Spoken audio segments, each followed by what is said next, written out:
our beautiful, wonderful DTLAs and other people that we invite on to share wonderful things that we think will help you in your journey in your purpose-filled life. And today we have Chelsea and Ingrid with us. We may have a couple more joining. They're doing the mom and things. So you know how that rolls. So Chelsea, Ingrid, thanks for joining us. Oh, thank you for inviting us. Happy to be here. So fun. This is like kind of old home week because we have what we call DTLAs and DTLs. And DTLAs are ambassadors for as disciple thought leaders. So that means we all have agreed to be disciple thought leaders for the Savior. So whatever message we feel to share, we are doing all of this for him. And we put it through that very clear, unabashed, unashamed lens. And that's what a disciple thought leader is, being a more effective instrument for him to share a message that leads people to him. So those messages can range for all kinds of things. And that's what we've been doing the last 2 years with our retreats, is teaching women how to life hack this so they can focus on their family, being a mom and then be able to still share this message effectively as a speaker, writer, and media presence for him. So we have Angela Myers has joined us too. So we're just getting to the introductions right now. But what we thought we'd do today is we get questions about this all the time. So what's a DTL? What's a DTLA? What do they do? Sit around and eat chocolate and get foot rubs? Wouldn't we wish? That's still our goal. It's on there. It's on the vision board. But what we do is define and refine our message so that we can be a more effective instrument. And we're going to share their journeys today because you are likely a DTL too and don't even know it. So many women think, well, I don't know. Everybody seems so on the ball. I was just telling them that my desk right here is just awash with stuff because it's women's conference this week. And you know what that means? That means opposition is real and everything's hitting the fan. So let's get to the introductions. I'm going to give their bios and then we're going to talk about their journey steps. So I'm going to ask some questions and then you all just feel free to weigh in as we have this time together. All right, we will start with sweet Chelsea. Chelsea, wave so that everybody can see and know it is you. She is a professional gospel speaker and teacher who helps Christ seekers embrace their unique ways of living and loving the gospel. Her professional and personal experiences make her uniquely suited to teach the real amid the ideal in a safe, gospel-based space. And her learning is awesome. She has a podcast and she just goes deep into learning and different ways to look at the scriptures and then apply it. So fun. Chelsea was the youngest person to ever have been hired to teach seminary and institute and taught in Idaho and Utah until she put her full-time career on hold to raise her 3 children. She's a mental illness warrior, recovering food addict, and single mom who has found balance and meaning in her interfaith family life with her 3 children, their father, and his boyfriend. God is her everything, and her greatest happiness comes from helping others feel his love for them. So a little wave and a shout out. This is what we do on Zoom. We're like, yeah. All right, fine. I'm the only one that does that. I love it. All right, sweet Ingrid. We're going to quickly go to Ingrid. She is a mom to 9. Yes, it's not a typo. A mom to 9. She looks like she's 14. Yeah. And wife to her knight in shining armor. Yes, there's a story there. She earned a bachelor's degree in experience design and management from the BYU Marriott School of Business at age 49, people, fulfilling a lifelong goal. Yeah, there we go. Give it up for her. She was honored as Utah Young Mother of the Year in 2008 by the American Mothers Association and carried the Olympic flame in the torch relay for the 2002 Olympics. She and her husband, Norm, are the creators of Night in Bethlehem, an immersive live nativity held annually in Provo, Utah for 1,800 participants. And it's incredible. Been there twice. So good. And in 2023, she is creating the online course to help others bring the same experience to life in their local communities. Ingrid loves sharp yellow Ticonderoga, did I say that right? Ticonderoga pencils. And I love those too. I'm still with those. No mechanical for me. And her yearly hike up Mount Timpanogos. Her claim to fame is a 25-year triumph over the dreaded basket of nap socks. She has skills, people. She has skills. All right. And lastly, but not lastly, Angela Myers is a family life educator and is a speaker, trainer, and podcaster. She has a BS degree in psychology, an MS degree in marriage, family, and human development, and is a member of the National Parenting Education Network. She is also the founder of Kudos for Families, a program that provides ready-made materials and tools to teach parents how to raise respectful and responsible children. And she has this one tool that literally shifts your child in a day. I'm not kidding, without manipulation or force. It's amazing. She also is the mother of 4 adopted children, including a special needs child. She has spoken and trained others extensively on adoption, substance abuse prevention, parenting, and marriage enrichment. She has presented for national and local organizations as well as LDS Adoption Council and BYU Aspen Grove. And for more information, you can check out Angela at kudosforfamilies.com. All right, we have got all the scoops and the information. Now let's get to all the questions that you want to know. Let's talk about your journeys, about these messages and how you figured out this message, because I talked to a lot of women and they feel like things lay on their heart, but they just don't quite get that message. Like, what is the message that I want to share, that the Lord wants me to share? So Ingrid, do you want to speak to this? And then Angela, and then Chelsea, about finding this message and figuring out what your message even was. We had a pretty interesting invitation process to speak at Women's Conference, because I know personally a couple of the women who are involved in putting it on. And so they reached out to me and my husband and asked us if we would speak. And I was like, did you mean to send this to me? I don't think you have the right person. I've actually never even attended Women's Conference. I've always had babies and they don't let babies and children in. And so it's something I've never even attended. But when they reassured me that, yes, we did mean to invite you and your husband to speak at Women's Conference, please apply. And we said, okay, we'll apply. And I thought, okay, I'm going to, approach my husband with this idea. We've been invited to speak. And I thought for sure he'd be like, I don't want to do that. And he was like, oh, this is a great opportunity. We should do it. And he was so all over it that I was immediately just had this flip of like, oh yeah, I'm all in. I'm all in. And I'm so excited that we get to do it together, because that's our favorite way to do anything. And so we are our assigned topic, which we didn't find out until later, but we started preparing remarks about marriage before we received our assigned topic, which was marriage. And so that was, it felt very organic. Yeah. Yes. And we're really looking forward to it. So if anybody knows these two, you can even go to Ingrid's like Instagram. They do like these yoga things together, like these pretzel yoga pose things that you're like, Incredible. I couldn't even do it as a 20-year-old, right? And you're like mother of 9, father of 9, like, hey, yeah, let's just do some yoga together. Anyway, it's incredible. And I love this because if anybody knows you two, you know how together you are, two peas in a pod of making this work, and yet having your individual roles and your wheelhouse that you both are over, and then being able to come together. So I love that you've also had to develop this message. You've been living this message, but also this night in Bethlehem. I know that it's been hard for you in some ways to be able to validate that and say, I really want to get this out there to other people, and I want other cities to be able to know how to do that. So sometimes it's really a process, and then giving yourself permission to say, I think it's time. I think it's time to do this.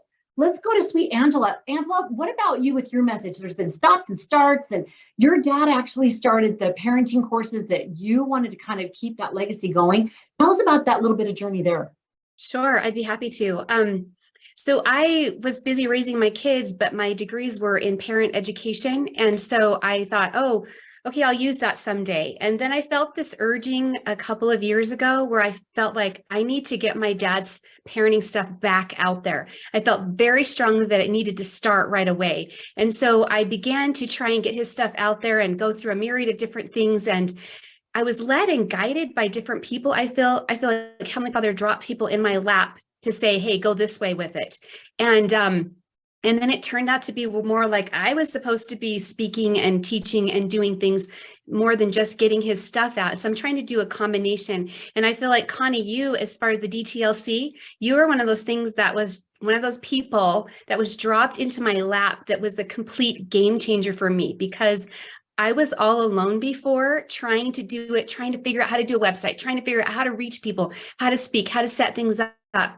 And then with the DTLC, I got that guidance that I needed. I no longer felt alone, and I felt more direction, and I felt that there were people I could turn to that could give me the skills that I needed to make this thing happen the way Heavenly Father wanted it to happen. So it's kind of been like a 2.5-year process for me.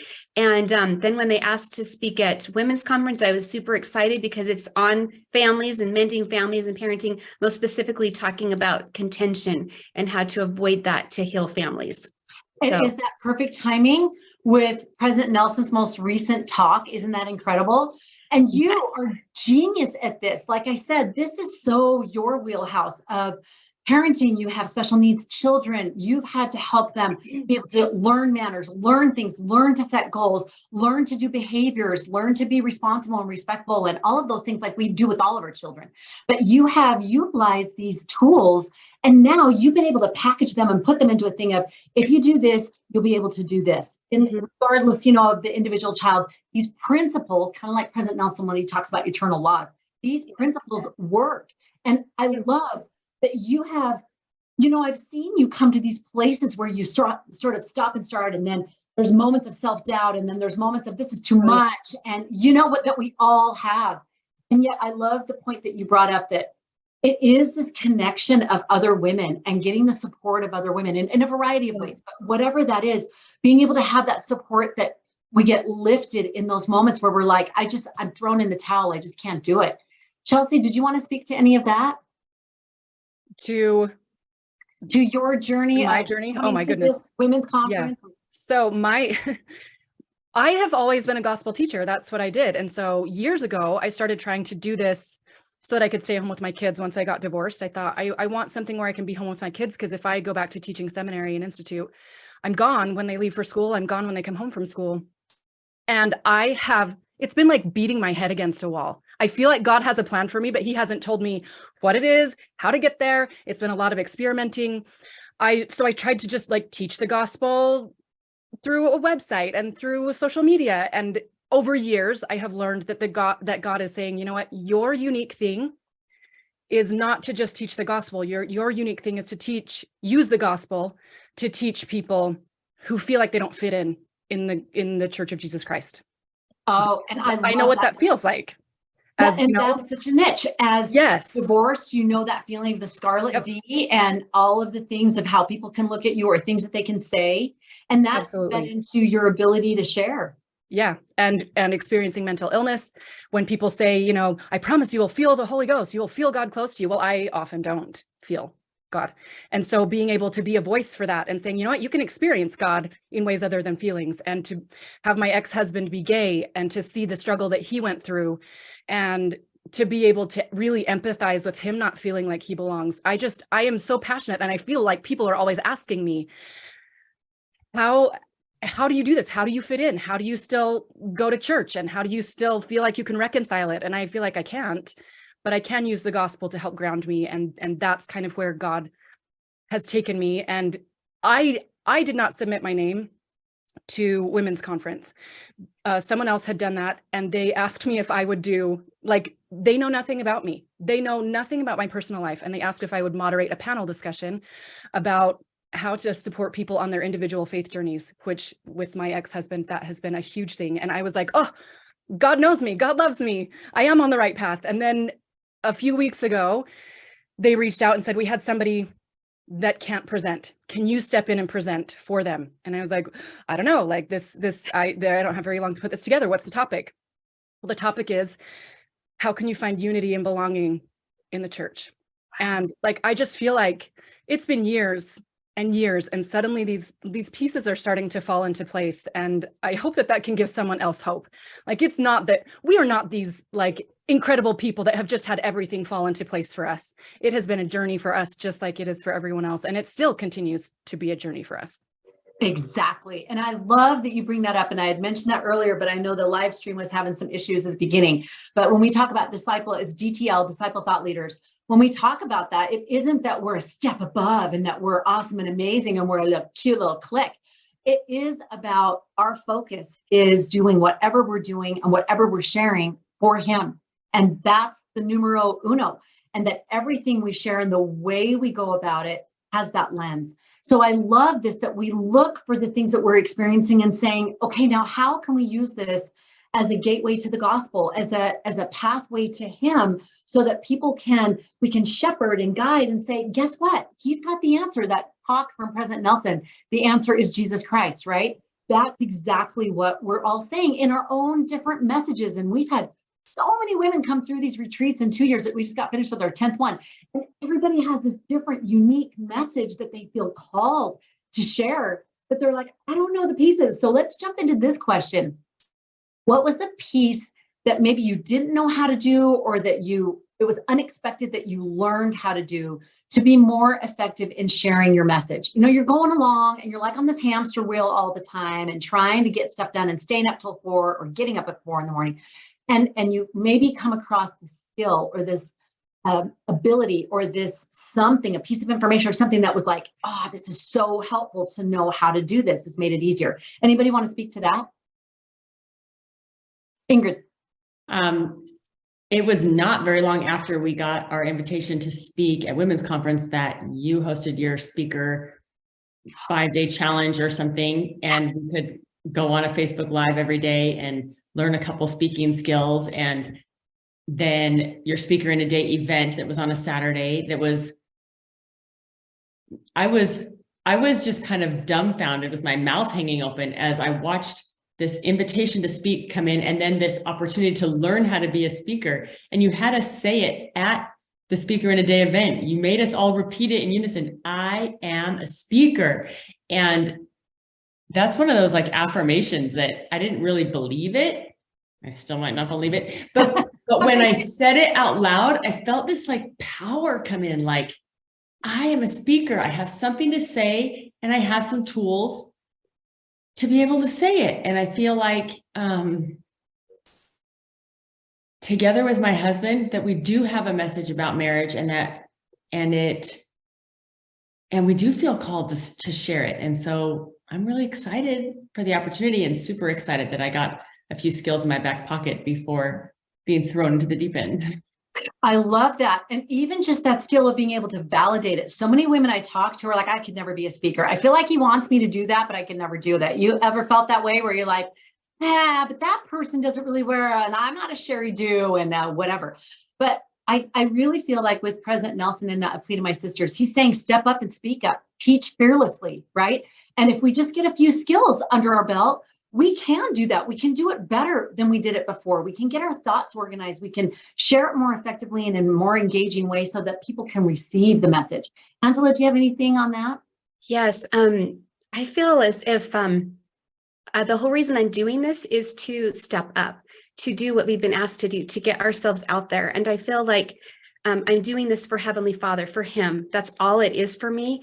And that there are eternal principles that will help families. And so I'm very passionate about that.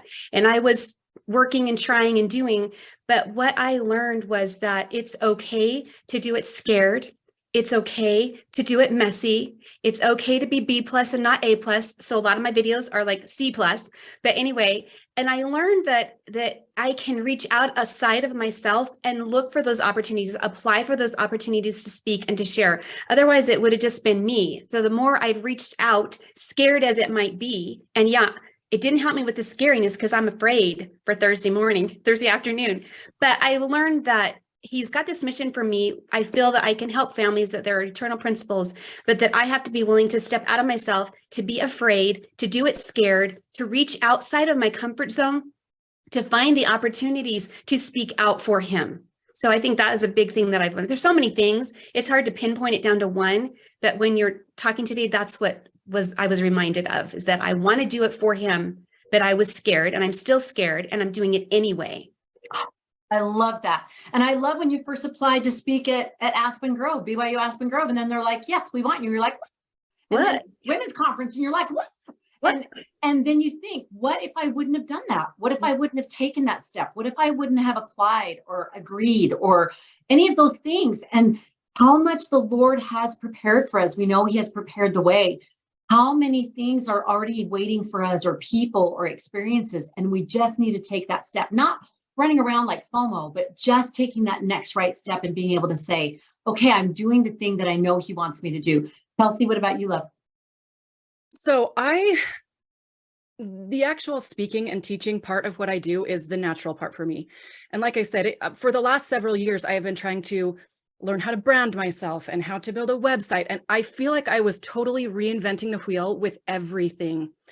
And it was at least a year and a half that I felt like I needed to get in contact with you, and I didn't. And then one day I was sitting by Lamira in I think it was I don't remember what it was at.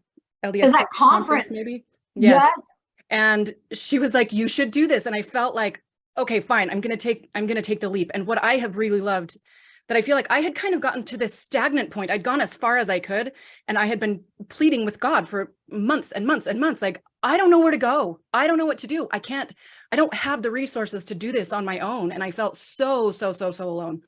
And then being able to be part of the Disciple Thought Leaders group has brought me, like, I'm more effective. I can do more with less. I have this great support system of women who are there for me because, being a single mom, I feel like I don't get a lot of support. For me, I'm the one that's always doing the support, right? And so it's just been huge for me to feel like I'm not in this alone. We are all in this together, whether you're part of the DTL group or not. We are women working together, and we all have that same goal. And I love that we can support and help each other on this journey. It has been kind of revolutionary for me. Oh, I love that. And I don't know how you have felt, but I find myself in conversations with people at Macy's and at other places and at soccer, and we end up having conversations and just encouraging them. Well, if you're feeling the rumble, if you're feeling to do something, then pray about it. Go ask him about it. Don't be scared about it. Be scared or do it anyway, right? But don't hesitate or push it away or suppress it, because you'll find yourself eating a whole pan of brownies. I'm not speaking from personal experience or anything. I'm just saying that is likely to happen if you don't open up and say, what does that mean? What does that look like? Because there are other people doing that, and they can guide you, they can lead you along and help you figure out, what does this mean? What is my message? And get really clear about it. Who is this for? What will it do for them? How can I go about it in a way that keeps my family first, so that I can be that mom or woman and love this? Okay. Connie, can I add Oh, one yes, more thing? yes. Chelsea. Just as you were saying that, I was thinking, I know that a lot of people feel like, well, I don't have something that's important. Like, I feel like I should share something, but who's going to really care about it? And if you're feeling that rumbling or even the interest, God is going to take that and he is going to do something with it. And he's probably the one giving that to you anyway. Like, there are people who need you. Absolutely love that. And we have found in the women that we work with, even if they have like their work down parenting, Angela's the only one who was doing parenting, but the aspect that they choose, the way they go about it, the actual message they focus on is different. And we need all of those facets, like a diamond. We need all of those different ways of looking at it, and then the different approaches, because one person's approach is not going to resonate with another. And right now, I just feel like President Nelson, this groundswell, he's saying, sisters, you've got everything you need. Like, let's rise and let's do this. And the more that we become that 20% in the world, 80-20 principle, the 20% of the people make 80% of the change. The more that we do that, even though we're 0.00000% in the world, the more that we do that, the more it does change the tumblers. It does make a difference. We can stand up in our communities, and we can stand up for good and for truth and for change in a way that is loving and kind and firm and articulate and distinct. So all of those things really do matter. I love that you shared that. I would love, now sometimes I've had people after I get done speaking somewhere and they come up, they're like, oh, I just want to follow you around and see how you do your day. And I'm like, you would be in a fetal position under my desk. At the end of the day, you'd be like, this is what you do. This is your life. Like, you're in your pajamas half the day. And the laundry room is like, oh, an explosion. Yeah, that's right. Because this is what we do. I'm an avid, like Angela said, B+er, because life is life. So I don't want people to get this idea that we've got it all figured out, even though we have a lot of things figured out and can help you life hack stuff for sure. But I want them to have a sort of a snapshot of, was there a moment when you're like, I'm not doing this anymore. I'm done doing this. I don't think I can do this anymore. This is too hard. I just, blah. Any kind of an experience like that, and then how you bounced back. Anyone want to speak to that? Ingrid. Norm and I were working on preparing for this upcoming talk at Women's Conference, and we got really slammed with some very hard things in our family. really hard things. And I mean, like, not only bring me to my knees kind of hard things, but like make me just want to throw in the towel kind of hard things. And I shared a little bit about that on my Instagram and whatever, but not everything. There was some definitely protecting the privacy of certain people and a lot of things I didn't share. But one morning, Norm and I were kind of doing our morning things, you know, getting the kids to school and whatnot. And as we met up together in our room after some of the hustle and bustle, we both looked at each other and we said,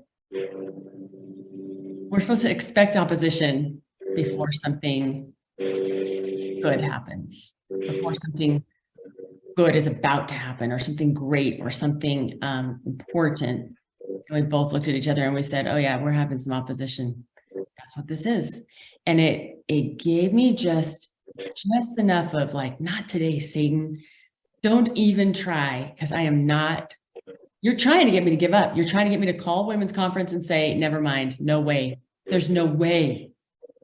I'm like, yeah, you're not winning. You're not winning that one. So we're sticking it out. Love that. And we have found that before every retreat, before every time I speak at Education Week, 21 years, right? Every single time you're in the middle of this opposition, and then you go, oh, wait. Oh, yeah. Okay, got it. And I love when I see women, and I've seen the difference. Most of the women that I know, they're just going to go through it and they're going to be like, not today, Satan. And I'm just going to make it through with partnering with the Lord. And I'm going to go to the temple and I'm going to make this happen. But I have seen that sometimes the women go, you know what? I don't think I can do this. I don't think I can do it. And you know they can, but they have to take that little break. They have to just kind of pause on the ledge and go, I just got to stay here for a minute because I need to catch my breath or whatever. And that's okay too. That's okay too. But just know when you're ready to move something forward, the rumble is on your heart and those opportunities start coming. They're scary. And then opposition comes. And usually it's with your loved ones. Usually it's this concentric circle that is closest to you, because that's where he knows he can get you the most, and start to self-doubt. Oh no, maybe I shouldn't be doing this. And I can promise you, after almost 30 years of that happening, that it is not true, that the Lord has prepared a way and you've just got to move through it, or stop, catch your breath, and then move through it and keep going and invite other people around you to support and buoy you. And I noticed what happened with all of us. We have a thread that we all can share on. And I've noticed that when we go through those hard things, man, they start posting and they're like, guys, I need prayer. I need blah. I'm struggling. And we're right. Boom, we're all right there. And everybody can find that circle. You can find that circle. So I invite you to identify that circle for you. It could be 2 people, it could be 12 people, but find that group, because nobody supports like women do. I'm sorry. We just get it. We know we've got a mint and a doily, or, mint truffles from Utah mint truffles. We know what to do and how to help. And Angela, do you want to speak to that kind of experience? Sure. Sometimes I ask myself, I don't want to cry, but sometimes I ask myself, why me? Why would anybody want to listen to me? Why is he asking me to do this? I don't know any more than anybody else. My family isn't perfect. We've got our problems. And I wonder, why me? And then I've spent so much time working and trying and pushing and doing everything that I thought he wanted me to do. And then I applied to speak somewhere. I applied to speak at Education Week. And I was like, okay, Heavenly Father, I have made my 16 stones. Please light this one up, please, because I need to get in front of more parents and more people. And I didn't get it. And I was like, are you kidding me? I've given you all this and I've worked so hard, and I'm doing it just for you, but you didn't light the stone. I needed that stone lit. And I was so upset, and like, just because I'm doing it for him, it wasn't about me. And I remember being in the car and just saying, Heavenly Father, is this a waste? Why am I doing this? Why am I spending so much of my time and energy doing this for you when you're not using me? And then I was like loud in the car. What, should I just give up? Why am I doing this? I was like, I would be embarrassed for anyone to ever see that video of me going, why? What do you not want to use me? Am I worthless? Do I have nothing to say? And then within a couple of days, I got asked to speak at women's conference, and I'm like, oh, okay, well, a different direction, a different stone, but he knows where he wants us. And if we have that mission in mind, he's going to use the 16 stones, maybe not the one we think he should use at the time, but he's going to open the way and he's going to make it happen. And he can use us as insignificant as we feel, as worthless as we might feel, as much as we feel imposter syndrome that what do I have to give? He will use us to touch the lives of others, sometimes one at a time, sometimes a larger group at a time, but he will use us and we just keep going and he blesses us in different ways. I love that. I love that you had that awareness and you saw and adjusted, right? And I love that point that you make. Sometimes it's just not the stone that we think he's going to use or in the way that we think he's going to use it, but it doesn't make it any less serviceable. I love that in the scriptures where, who is it they're talking about all these amazing Moroni, blah, blah, blah, and they're saying, and then his brother was no less serviceable, right? Chelsea probably knows exactly the reference, but I love that. I love when they say that because I'm like, they weren't any less serviceable. Those 2,062 stripling warriors, those 62 mattered. It wasn't just, we always say the 2,000 stripling warriors. I'm like, don't forget the 62, because that could have changed the dynamic. That could have been the tipping point for that, which I'm sure it was.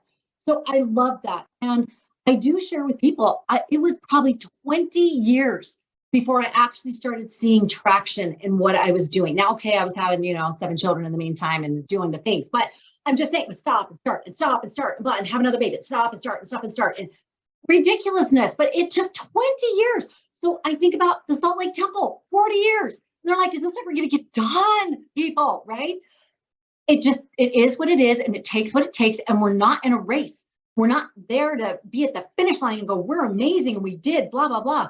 It's, here am I, send me. In whatever stage I'm at, whatever tool belt I have at this stage, send me. So I love that. Chelsea, did you want to speak to this? Yeah, I'll share something. I mean, I've had experiences that were bigger, but I think it might be helpful to share that I feel like probably all of us, it's also just the daily things of, nope, can't do this. I'm done. I'm tired. I'm not seeing any success. I can't figure this out. I'm working too hard and nothing is happening. And just that constant feeling of failure and never getting anywhere. And I feel like God has over and over just reminded me, like you were just saying, it's not about the finish line. It's not about you getting to this point so that you can do all of this good. It's about this journey of things that you need to learn and doors that I need to open for you. And you have to go through the jungle in order to get to the top of the mountain. Like you can't just jump up to the top and then be this really magnificent, wonderful person to help everyone. You need to be in the trenches, and what you're going to learn and what you're going to do in the trenches is just as important as anything at the top of that mountain. And so that's a good reminder for me when I, like, every day, Satan tries to tell me, you're not good enough. You can't figure this out. You're never going to make it.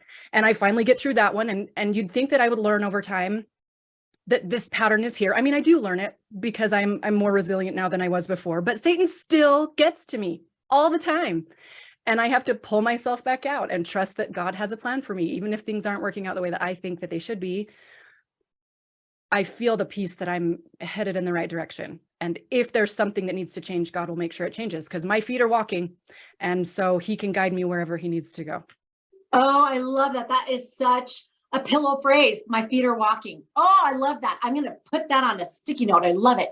That's exactly right. And I love that as I see you women carve out that clear message. You know who you're to speak to, you know why you're speaking and what you're to do with it and what kind of outcomes you're going to give them. Then you are less, I love that you said you become more emotionally resilient. You're less moved, right? You're less able to be pushed off because you know you have that clarity. And every time you put that drop in the bucket of, no, I know I'm to do this. Okay, I'm going to take the next step. I'm going to speak at Aspen. I'm going to speak at Women's Conference. Every single time you get that added, what I call covenant confidence. And that covenant confidence cannot be shaken. It can be like, try to go like this, but I was reading in Moses, I went to the temple this morning and it flipped open right to Moses. And it was that, who are you? He says to Satan, right after he's had this amazing thing, who are you? I am a son of God. He just automatically knows. And so already it's like, this does not impact me. And I love what you said, because it gets less and less impactful. Now that means he tries to ratchet things up, but that only makes us dig our roots deeper as these disciple thought leaders. And so those that are listening, we hope that you will take that invitation to be a disciple thought leader, regardless if you come to retreat or do something with us or not. Just stand in that holy space and be not moved that whatever you're doing, you were doing it through that lens for him. And one of the things that I've seen that have been the blessings, and I would love you to think, what is one of the blessings that's come to your life doing this with that DTL lens? And then we'll end on that. But one of the blessings that I have seen is that in this group and working with all these different women, sometimes working with women, let's just be honest, there can be kind of this women way of going about it, and it can end up devolving into cliques or backbiting and no, she brought the cuter cupcakes than me and whatever, you know what I'm saying? But I don't see any of that. There is no drama. And one of the things that came to me a while back was, it's because we're doing it all for him. We're not comparing at all. There is this thing. I mean, sometimes we're like, oh, that is a really cute optic. Okay, show me how you did it, right? And we're all generous with that. Yeah, I'll show you how. Yeah, I can do whatever.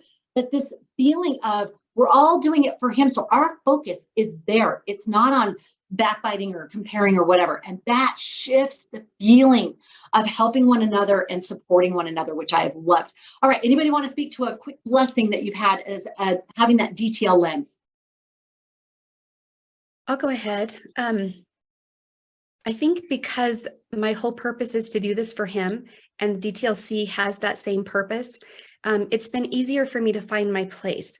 As I've gone through the last year or so, I've found myself, I've joined a couple of organizations, or I've had a couple of different opportunities that seemed like, yeah, that's what I should do or whatever.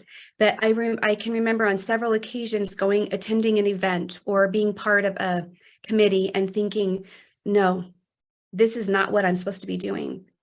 I can go here to learn, but I'm not supposed to become that. Or I can go here to help, but I'm not supposed to devote all my time and energy building up that particular organization. And it's helped me to know, it's blessed me to know where my time needs to be spent so that it can be spent wisely, so that my family can still come first, that he can still come first, and that my priorities can stay in place. Just knowing that I'm doing it for him, knowing that I'm giving these different opportunities, but they're not all the ones he would want me to take, I think has been a big blessing. And being able to know that there are other women there that support me and that when I'm down, they're going to lift me.